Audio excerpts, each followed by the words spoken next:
Olá pessoal, sejam muito bem-vindos a mais uma resolução dos mapas da mina e hoje estamos resolvendo o mapa da mina número 13.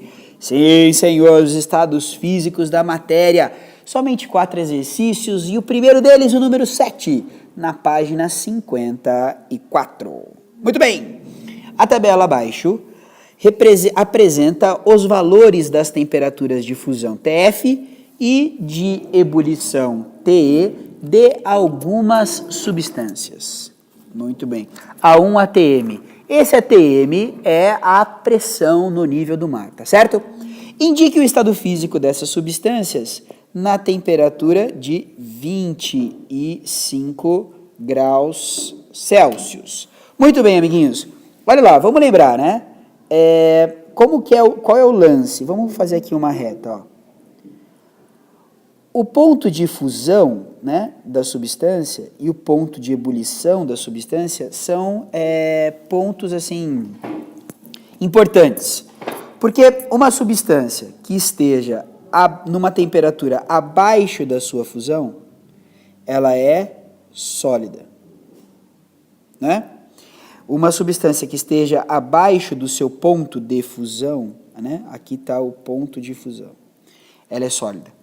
Uma substância que está entre seu ponto de fusão e o ponto de ebulição, ela é líquida. E uma temperatura que está acima do seu, uma substância que está numa temperatura acima do seu ponto de ebulição, ela é gasosa. Recuperando. Ela então é sólida se estiver numa temperatura abaixo a da sua ebulição. Nossa, não, vamos voltar. Ela estará sólida se ela estiver numa temperatura abaixo da sua fusão, agora sim, líquida entre a fusão e a ebulição, e gasosa numa temperatura acima da ebulição. Vamos lá? Vamos ver onde 25 graus se encaixa para cada substância. Veja, no caso do ácido sulfúrico, 25 graus está entre a fusão e a ebulição. Logo, o ácido sulfúrico é líquido. Para o oxigênio, 25 está acima de 218 negativo e também está acima de 183 negativo. Ou seja, 25 já fala para a gente que o oxigênio está no estado gasoso, está acima da ebulição. Legal. O alumínio, 25 está abaixo de 660 e, portanto, abaixo de 2.467. Logo, o alumínio vai ser sólido. A acetona. O 25 está acima de 95,4, porém está abaixo de 56,5. Logo, está na metade, no meio, né, intermediário. Ou seja, está na zona do líquido. E o naftaleno? 25 está abaixo de 80, portanto, o naftaleno ele é sólido. A temperatura de 25 graus Celsius é insuficiente para derreter o naftaleno, assim como ela é insuficiente para derreter o alumínio, porém é mais do que suficiente para derreter e ebulir o oxigênio. É suficiente para derreter o ácido sulfúrico, mas não evaporá-lo. E a mesma coisa vale para a acetona. Legal? Vamos então para a questão número 8. Observe na tabela a seguir as temperaturas de fusão e ebulição das substâncias em uma atmosfera. Ele quer o estado físico de cada substância, as temperaturas de 25, 0 e 38 graus. Legal. Vamos fazer de novo? Olha lá. Essa retinha. Essa retinha aqui. Beleza. Se a gente tiver, né, o ponto de fusão como um parâmetro e o de ebulição da outra, ó. Ponto de fusão, ponto de ebulição. Joia. Substância numa temperatura abaixo da fusão é sólida, entre a fusão e a ebulição é líquida e acima da ebulição é gasosa. Beleza? Então vamos lá. Para 25 graus. Joia? Vamos lá. 25 graus. Ela está acima de 20 para a substância A. Então ela é gasosa. 25 graus está acima de 20 positivo para a substância B. Então, acima da ebulição, ela é gasosa. 25 graus está entre a fusão e a ebulição para a substância C. Ela é líquida. 25 graus está acima da ebulição para D, ela é gasosa. 25 graus está abaixo da fusão para a substância E. Então, 25 graus é insuficiente para derretê-la. Ela está no estado sólido. Gás, gás, líquido, gás e sólido. Joia! Vamos trocar aqui? Vamos trocar para 0 graus e vamos ver o que acontece? Nos 0 graus, vamos ver o que muda. Olha lá. Vamos lá para os 0 graus. Beleza. 0 graus para a substância A. 0 graus é acima de 90 graus Celsius negativos e acima de 20. Ou seja, 0 graus está aqui. 0 graus ela já derreteu e já ferveu. Então ela é gasosa a substância A. A substância B, o 0 graus está entre menos 15 e 20. Então ela é líquida. Substância C, o 0 graus está abaixo de 12, ela é sólida. Substância D está entre menos 115, e 0, então ela é líquida. Está abaixo de 85, ela é sólida. Ok? Então o 0 graus vai estar gasoso para o A, né? Vai significar líquido para o B, sólido para C, líquido para D e sólido para E também. Muito bem. Vamos finalizar com a temperatura de 38 graus Celsius. Vamos lá. 38 graus Celsius, nós vamos ter o seguinte.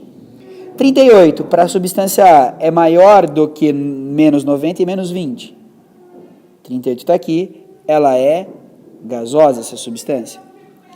O 38 é acima de menos 15 e acima de 20 para B, então ela é gasosa. O 38 está entre 12 e 110, então ela é líquida. Para D, 38 está acima de 115 negativo e acima de 2, então ela é gasosa. E o 38 está abaixo de 85, portanto ela é sólida. Legal? A gente tem que ver onde se encaixa a temperatura ambiente, para ver se for abaixo da fusão é sólido, acima da ebulição é líquido, e entre é gasoso, acima da ebulição é gasoso, e entre fusão e ebulição a gente vai ter o estado líquido. Tá legal? Excelente. Vamos para o 9 então. Joia. Ao investigar o comportamento de um sólido colocado em aquecimento, um estudante de química chegou ao seguinte gráfico. Pode-se afirmar, observe o gráfico e responde as questões. Pode-se afirmar que o sólido aquecido é uma substância? Quando ele fala substância aqui, galerinha, ele está se referindo à substância pura ou elementar. Sim, é uma substância pura. Por quê? Porque ele tem patamares. Esse gráficozinho não está torto. Ele está bem retinho. Ele indica que há um ponto de fusão apenas em 328. E há um ponto de ebulição em 1620. Então, sim, ele é uma substância, pois os pontos de fusão e ebulição são únicos e constantes. Não é uma faixa de fusão, nem uma faixa de ebulição. Na B, identifique as temperaturas de fusão e ebulição do material. Fusão é essa primeira transformação do primeiro patamar, ok? Então, a fusão ocorre em 328 e a ebulição é do segundo patamar, 1620, ok? Em 1620, essa substância ferve. Qual é o estado físico do material no 5º minuto de aquecimento? Vamos lá. O tempo está na horizontal. Se aqui é 0 e aqui é 10, o 5 vai estar aqui no meio, né? E em 5 ainda não rolou a fusão. No 5º minuto, ainda não chegou na temperatura suficiente para rolar a fusão. Ou seja, ainda estamos no estado sólido. Quando rola a fusão, é o sólido virando líquido. Depois que terminou a fusão, somente o líquido. Na ebulição, o líquido virando gás e depois somente o gás. Certo? Então, o estado físico é sólido. Registre os estados físicos do material entre 10 e 20 minutos e entre 35 e 50 minutos. Tá feito, né, galera?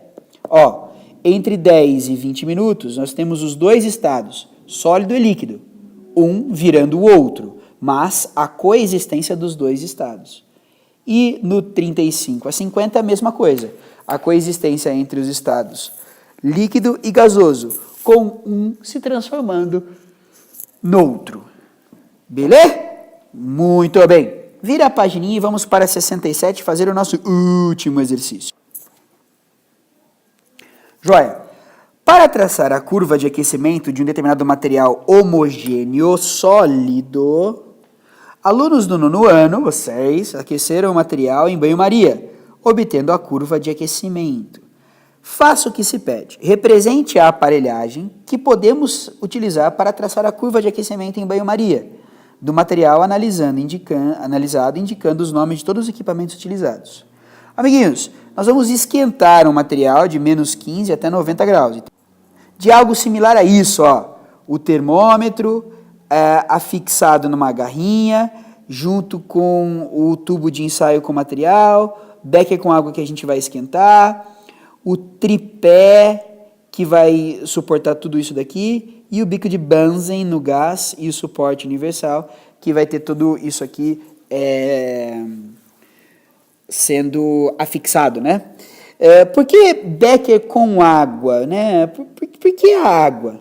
Porque, veja, se eu aquecer um tubo de ensaio direto no bico de Bunsen, ele vai aquecer muito rapidamente e talvez não seja possível perceber as variações de temperatura.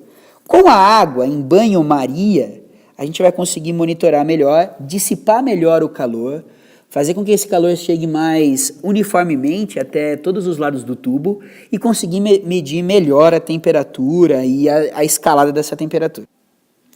B. A partir da análise da curva obtida, é possível determinar as temperaturas de fusão e de ebulição do material analisado? Puxa vida, essa resposta aqui é não, né? Não. Veja esse gráfico inclinado. Ele não é um patamar. Ele não tem uma temperatura única que se mantém, né? Constante. Ele está torto. A fusão começa numa temperatura e termina na outra. Então, não é possível, o gráfico não permite, porque não existe um patamar, não tem patamar. A justificativa é que não tem patamar. E aí, pelo fato de não ter o patamar, essa já é a resposta da letra C. A curva de aquecimento indica que o material é uma mistura? Sim. Quando não há patamares, esse é o indicativo de que é uma mistura, porque a temperatura varia durante a mudança de estado, né? Na verdade, ele está dizendo que é uma mistura, e pedindo por que ele está dizendo que ele é uma mistura, porque assim, não tem patamar. Se não tem patamar, é porque você tem mais de um componente, com mais de um ponto de fusão, com mais de um ponto de ebulição, e aí eles não derretem juntos, nem fervem juntos. Tá legal? Joia! Daí na letra D, discuta a possibilidade de separar os componentes dessa mistura por meio de dissolução fracionada. Lembra? Nós estamos falando de um material sólido e homogêneo. Tem então mais de uma substância sólida misturada. Olha só, sólido e homogêneo. Dá para usar a dissolução fracionada, que nem aquele esquema de jogar água em areia mais sal, só dissolve o sal, né? Isso é o esqueminha para você lembrar da dissolução fracionada. Dá para separar? Bem provavelmente dá até. Se eu escolher o solvente certo, esses sólidos misturados podem ser um deles solúvel e outro não. Então, sim, é possível, se a gente encontrar um líquido capaz de dissolver apenas um dos componentes da mistura. Se eu encontrar esse líquido que dissolve um, mas não dissolve o outro, é possível usar a separação por dissolução fracionada. Beleza, galera? Ótimo, espero que vocês tenham gostado, tenham aprendido e compreendido. E vamos para o próximo mapa da mina em breve, beleza? Beijo e tchau!